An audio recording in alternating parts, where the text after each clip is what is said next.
ایک چیز ایسی ہے جس سے روزہ ٹوٹ جاتا ہے لیکن پورا دن بھوکا پیاسا رہتے ہیں کچھ لوگ. سب نہیں کرتے یہ غلطی. کن کن چیزوں سے روزہ ٹوٹ جاتا ہے, لوگ تلاش کرتے ہیں ان چیزوں کو. مفتی سلمان ازہری صاحب نے مکمل خلاصہ کیا ہے کہ بھائی ان فلا فلا فلا فلا چیزوں سے روزہ نہیں ٹوٹے گا.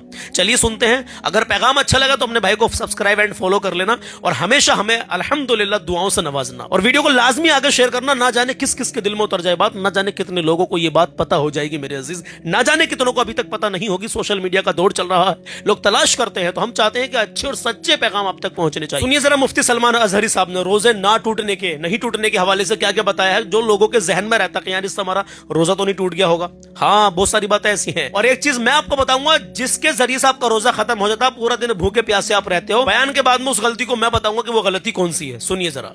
سوال یہ بھی ہے, روزہ کن چیزوں سے ٹوٹتا ہے؟ کیا روزے کی حالت میں بلڈ ٹیسٹ کروا سکتے ہیں؟ جی, روزہ جن چیزوں سے ٹوٹتا ہے آپ کو یہ معلوم ہوگا, مشہور و معروف چیزیں ہیں. کھانے سے, پینے سے روزہ, کسی بھی طرح کی کوئی بھی چیز آپ نے کھا لیا پی لیا تو روزہ ٹوٹ جائے گا.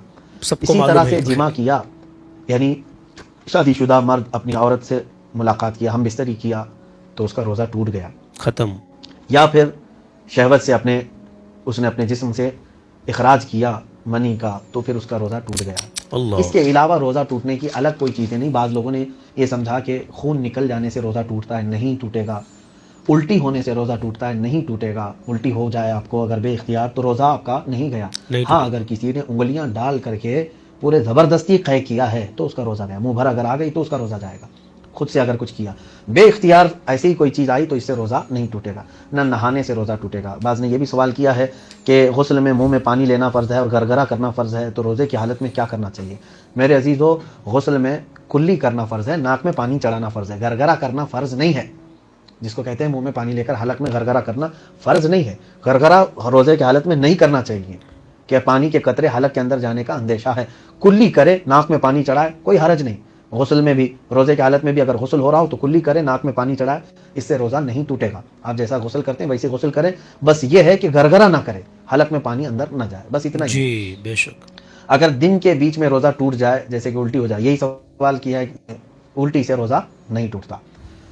ہاں سوال یہ تھا کہ بلڈ ٹیسٹ کروا سکتے ہیں کہ نہیں. بلڈ ٹیسٹ کروانے سے بھی آپ کا روزہ نہیں ٹوٹے گا. خون کا اگر چیک اپ کروانا ہے آپ کو, آپ کا خون نکالا گیا ہے تو آپ کا روزہ نہیں جائے گا. جی, روزے کی حالت میں کیا گیم کھیل سکتے ہیں اور برش کر سکتے ہیں؟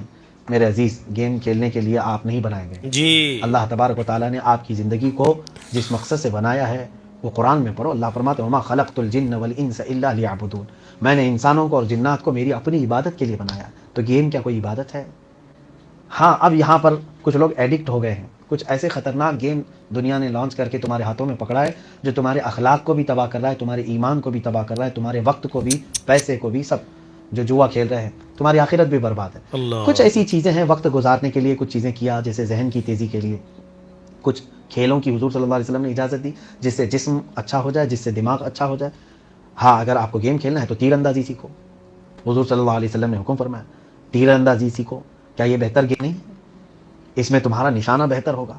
اس کے علاوہ کشتی کے لیے حکم ہے کہ تم کشتی لڑو تاکہ تمہارے اندر طاقت اور تم ڈیفنس کر سکو, سیلف ڈیفنس کا طریقہ آ جائے. اور تمہیں سوئمنگ کا حکم دیا گیا ہے, سباحہ یعنی تیرنا سکھاؤ. اس سے بہتر گیم کیا ہو سکتے ہیں؟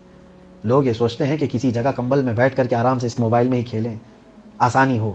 آج کے بچوں میں بھی یہ حال ہے کہ پہلے بچے ہمارے مٹی میں کھیلتے, میدان میں کھیلتے, پتہ نہیں کیا کیا کھیل, وہ سب کھیل اب مر گئے بیچارے. پہلے کے کھیل فنا ہو گئے, سارے کھیل بچوں کے ہاتھ میں آ گئے, موبائل میں. موبائل کھا گیا سب. ان بچوں کو بھی ان گیموں سے بچایا جائے. ہیلتھی بچے وہی ہیں جو اپنے بچپن میں عام طور پر جیسے ورزشی کھیل ہوتے ہیں ان کھیلوں میں ان کو رکھا جائے. آج جن لوگوں نے ایپل فون بنائے اور جن کے ہاں بڑے بڑے کمپیوٹر لانچ ہوئے, ان کمپنیوں کے مالکان اپنے بچوں کے ہاتھ میں فون نہیں دے رہے ہیں. ایپل کمپنی کا مالک اپنے بچے کے ہاتھ میں فون نہیں دیتا. تو کیا بڑے بڑے لوگ وہ چاہ رہے ہیں کہ ہمارے بچے ہیلتھی بنے, جیسے نیچرل کھیلتے ہیں سب, ہم جیسے کھیل کے بڑے ہوئے ویسے ہی کھیلیں. تو آج ان تمام چیزوں سے بچنا چاہیے. ہر جوان, مرد, عورت, سب سے میں کہوں گا گیم خاص طور پر اگر آپ کے ہاتھ میں ہے بھی تو سوائے آپ کے وقت کے نقصان کے اس سے کچھ بھی حاصل نہیں ہے. کیا آپ اس میں جو گیم کھیل رہے ہیں, الگ الگ قسم کے ہیں نا, پوائنٹس بنائے جاتے ہیں, سٹار بنائے جاتے ہیں, تو جتنے سٹار بنیں گے اتنا ثواب بڑھتا جاتا ہے, آپ کو اتنا جنت کے قریب جا رہے ہیں آپ. اگر ایسا کچھ ہوتا تو میں بالکل اجازت دیتا کہ صبح سے لے کر شام تک گیم کھیلیں, جی جبکہ آپ کا ضمیر خود کہتا ہے کہ گیم کھیلنے میں سوائے وقت کے نقصان کے اور کچھ بھی نہیں ہے، آخرت خراب ہوگی، اس سے اپنے آپ کو بچائیں۔ سوال یہ ہے، حیض اور استحاضہ میں اگر کوئی عورت فرق نہ کر پائے، روزہ رکھا ہوا اگر اس نے روزہ رکھ لیا ہے تو کیا کرے؟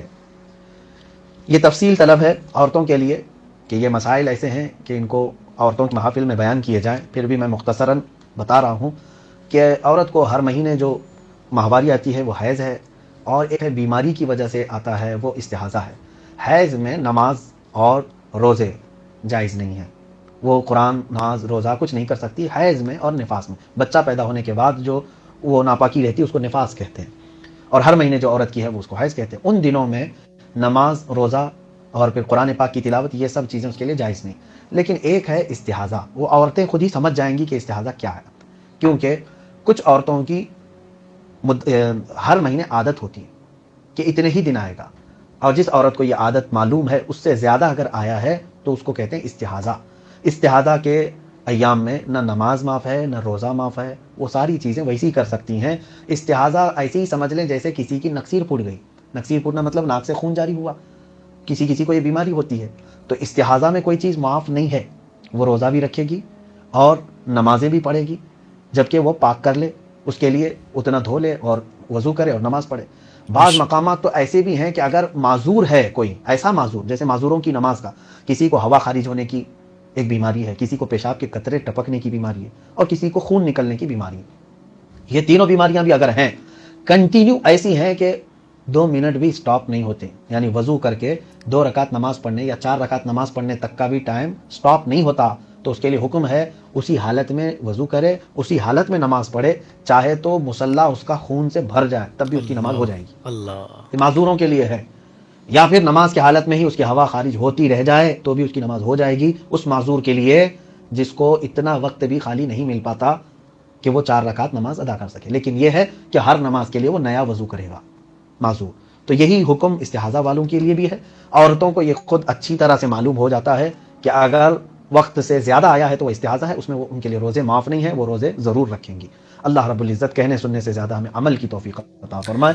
وآخر دعوانا آمین یا رب الحمدللہ العالمین۔ جو میں کہہ رہا تھا آپ سے کہ میں بتاؤں گا آپ کو کہ وہ یہ تو حضرت نے بتا دیا کن کن چیزوں سے روزہ نہیں ٹوٹتا ہے، لیکن کچھ چیزیں ایسی کن کن چیزوں سے روزہ ٹوٹ جاتا ہے، اس میں سے ایک چیز میں آپ کو یہ بتا رہا ہوں۔ یہ باتیں جو حضرت نے بتائی ہیں نہ جانے کتنی ماں بہنوں کے، نہ جانے کتنے بھائیوں کے ذہن میں رہتی ہوں گی میرے عزیز، لیکن وہ ایک بات سن کے چلے جائیے۔ جہاں جہاں جس علاقے میں مسجدیں ہیں وہاں کے لوگوں کے لیے پہلے بتا دوں کہ اگر آپ کو اذان کی آواز آ رہی ہے، سحری ختم ہونے کا ٹائم بتا رہے ہیں حضرت، اس کی آواز آ رہی ہے، اگر حضرت نے کہہ دیا کہ سحری کا ٹائم بالکل ختم ہوا، اب کوئی بھی کھانے پینے کی کوشش نہ کرے، اس کے بعد میں اگر آپ نے کھا لیا تو آپ کا روزہ نہیں رہے گا۔ پہلا پوائنٹ تھا۔ دوسرا پوائنٹ یہ ہے کہ اگر بہت سارے لوگ یہ سوچ رہے ہیں کہ اذان کے وقت تک، اذانیں ہوتی ہیں تب تک کھا سکتے ہیں، ابھی میں نے کل ہی سنا تھا یہ معاملہ، کچھ لوگ ذکر کر رہے تھے کہ اذان کے ٹائم تک کچھ علاقوں میں لوگ کھا لیتے ہیں جہاں سے دور دراز سے اذان کی آواز آتی ہیں۔ اب آ جاؤ جس علاقے میں مسجد نہیں ہے، کوئی سادھن نہیں ہے، کہ انہیں پتہ نہیں چل پا رہا کہ یار کیا سحری کا ٹائم ہے کیا نہیں ہے، تو بھائی آپ ایک مسلمان ہو، اپنی رشتہ داری میں فون کرو، آس پاس کے گاؤں میں تو مسجد ہوگی، ان سے سمبند بنا کر رکھو، کانٹیکٹ میں رہو اور ان سے